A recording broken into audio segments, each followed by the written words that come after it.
السلام علیکم دوستو، آپ دیکھ رہے ہیں ریئل وائس اور ہم لائے ہیں آپ کے لیے ایک نئی ویڈیو۔ دوستو، بابری مسجد کی جگہ رام جنم بھومی ہونے کا ثبوت کوئی بھی غیر جانبدار مورخ پیش کر ہی نہیں سکتا۔ وہ اس لیے بھی کہ اسلام خود ایسی جگہوں پر مسجد قائم کرنے کا نہ صرف یہ کہ قائل نہیں، بلکہ اسے ناجائز اور حرام قرار دیتا ہے۔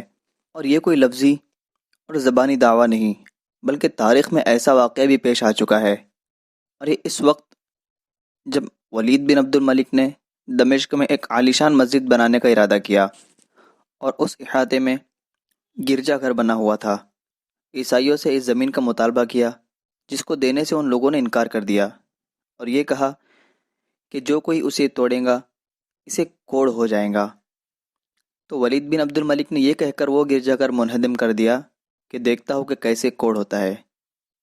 بہرحال جب حضرت عمر بن عبد العزیز رحمۃ اللہ علیہ نے بنو امیہ کی خلافت سنبھالی تو ان عیسائیوں نے اپنے اوپر ہوئے ظلم کی، عبادت خانہ کے توڑے جانے کی شکایت کی، تو اسی اسلام کے پیروکار خادم حضرت عمر بن عبد العزیز رحمۃ اللہ علیہ نے مسجد کا وہ حصہ توڑنے کا حکم صادر فرمایا جس میں گرجا گھر تھا، اور بیت المال یعنی سرکاری خزانے سے گرجا گھر تعمیر کرنے کا حکم جاری فرمایا۔ تو دوستو، پہلی بات تو یہ کہ اگر اس جگہ رام مندر یا رام جنم بھومی ہوتا تو مسجد قائم کرنے کا سوال ہی نہیں۔ آج بھی اگر کوئی اسے مستند تاریخی دلائل سے ثابت کر دے تو ہم مسلمان مثال عمر پیش کرنے کو ہر لمحہ تیار ہے۔ دوستو، صحیح بات تو یہ ہے کہ یہ مسئلہ اتنا پیچیدہ نہیں جتنا کہ بنا دیا گیا ہے، اور اس موضوع پر برادران وطن بھی سوچنے پر مجبور ہو گئے ہیں۔ دہلی کے ڈاکٹر آرین شکلا صاحب نے اس حقیقت کا انکشاف کرتے ہوئے لکھا ہے کہ رامائن میں شروع میں 6000 اشلوک تھے، پھر 12000 اور آخر میں 24000 ہو گئے۔ ان اشلوک کو کس نے بڑھایا اور اس اضافے کے عمل کو کس نے انجام دیا، کچھ بھی معلوم نہیں۔ یہ سب کچھ پردہ خفا میں ہے۔ تو ان اشلوکوں کی بنیاد پر تاریخ مرتب کرنا ہی درست نہیں۔ اور انہوں نے دوسری بات یہ بھی کہی کہ رام چندر جی کا دور مہابھارت سے بہت پہلے اور حضرت عیسیٰ علیہ السلام سے 2500 سال پہلے کا ہے، جبکہ مہابھارت کی لڑائی حضرت عیسیٰ علیہ السلام سے صرف 1 سال پہلے ہوئی، اور وہ ایک یقینی اور بدیہی امر ہے کہ جہاں انسان رہتے اور بستے ہو وہاں ان کے آثار نشانات کا ملنا ضروری اور امر لازمی ہے۔ دوستو، اسی مسئلے کو سامنے رکھتے ہوئے اتر پردیش کے 3 مقامات پر کھدائی کا عمل سامنے آیا۔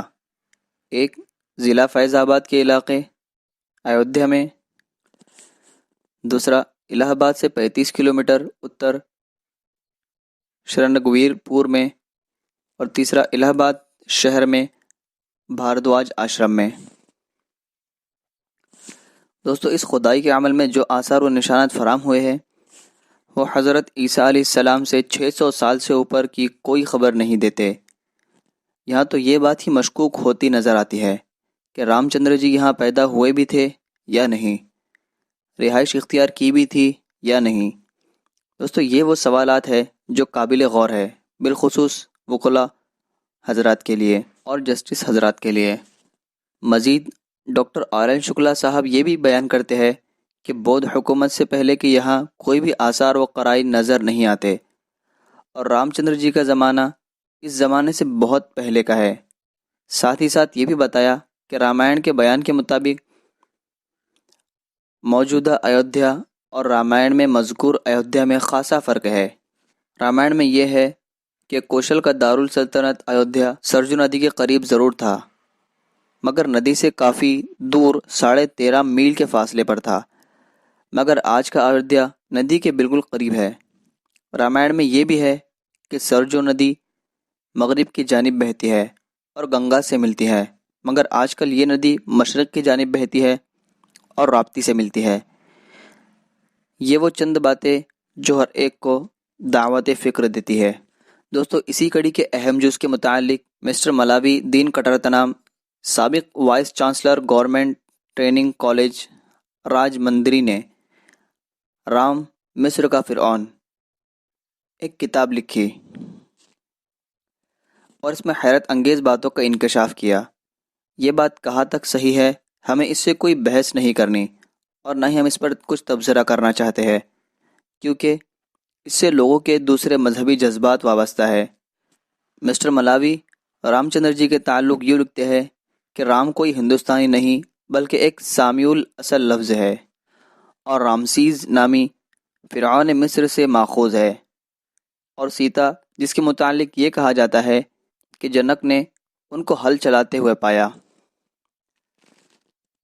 زمین سے وہ پیدا ہوئی۔ کہتے ہیں کہ یہ بھی مصری نام ہے اور مصر میں سیتا خوبصورت عورت کو کہتے ہیں۔ دوستو، قاہرہ میں آج بھی سیتا زینب نامی مسجد موجود ہے۔ مسٹر ملاوی مزید کہتے ہیں کہ یہ کہانیاں دراصل مصری کہانیاں ہیں جنہیں ہندوستانی رنگ و روغن چڑھا کر پیش کیا گیا۔ ان سب باتوں کا نتیجہ کیا ہے؟ آپ لوگوں کے ہاتھوں میں، عقل مند غیر جانبدار حضرات کے ہاتھوں میں۔ دوستو، اب جبکہ بابری مسجد اور رام مندر متنازع مسئلے کا فیصلہ آ چکا ہے اور مسلمانوں کو اس حصے میں زمین سے بے دخل کر دیا گیا ہے، وہ دن بھی ہمارے لیے انتہائی افسوسناک تھا جب مسجد کو شہید کیا گیا، اور آج بھی ہم رنجیدہ ہے جب ہمیں اس مسجد سے محروم کر دیا گیا۔ ہمیں تو یہ فیصلہ اس لیے منظور ہے کہ ہم نے عدلیہ پر اعتماد کیا تھا اور یہ زبان دی تھی کہ عدالت سے صادر ہونے والے فیصلوں کو ہم تسلیم کر لیں گے، فیصلہ خواہ ہمارے حق میں آئے یا ہمارے خلاف۔ ایسی صورتحال میں چاہتے ہوئے یا نہ چاہتے ہوئے ہم عدالت کے اس فیصلے کو تسلیم کرتے ہیں، مگر ساتھ ہی ساتھ ہم یہ بھی بتا دینا چاہتے ہیں کہ ہمیں ہر عدالت سے زیادہ عدالت رب العالمین پر اعتماد اور مکمل بھروسہ ہے، اور ہمارا ایمان ہے کہ عدالت الہی میں ناانصافی اور بے ایمانی ذرہ برابر بھی نہیں ہوتی اور نہ اس کی گنجائش ہے۔ ہمارے لیے تمام عدالتوں سے بڑھ کر خدا کی عدالت کا تصور ہے، اور ہمارے اس ایمان کا تقاضا ہے کہ ہم جہاں ایک بار مسجد بنا لیتے ہیں اسے تا قیامت مسجد ہی سمجھتے ہیں۔ آج عدالت نے جو فیصلہ صادر کیا ہے اس کا نفاذ ہمارے جسموں پر تو ہو سکتا ہے لیکن ہمارے دلوں پر اس کا کوئی اثر نہیں ہوگا۔ ہم اس خطۂ ارضی کو ہمیشہ مسجد ہی مانیں گے۔ اس بنیاد پر ہم مسجد کا سودا نہیں کر سکتے، ہم اس کے بدلے میں کسی دوسری جگہ کو قبول نہیں کریں گے۔ جب عدالت کی نظر میں وہ مسلمانوں کی مسجد نہیں ہے تو پھر مسلمان بھی اس کا عوض قبول نہیں کریں گا، کیونکہ جب وہ مسجد ہی نہیں تو پھر معاوضہ اور عوض کس بنیاد پر؟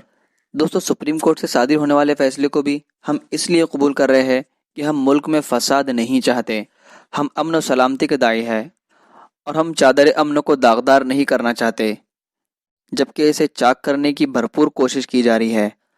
ہم امن پسند شہری بن کر اس ملک کے وقار کو محفوظ کرنے کی ہر ممکن کوشش کرتے رہے ہیں اور کرتے رہیں گے۔ ہم اس وقت بابری مسجد اور رام مندر کی اب کوئی مزید حقیقت بیان کرنا نہیں چاہتے۔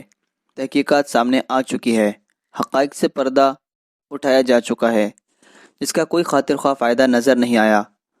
خدا کا شکر ہے کہ ہم جس اللہ کی عبادت کرتے ہیں اور جس کے سامنے اپنی پیشانی کو جھکاتے ہیں وہ ہر جگہ ہر لمحہ موجود ہے۔ وہ کہیں انکہیں ساری باتیں سنتا ہے اور جانتا ہے۔ اس کے حضور کوئی دلائل پیش کرنے کی ضرورت نہیں، وہ بے کم وقاص تمام حقائق سے واقف ہے۔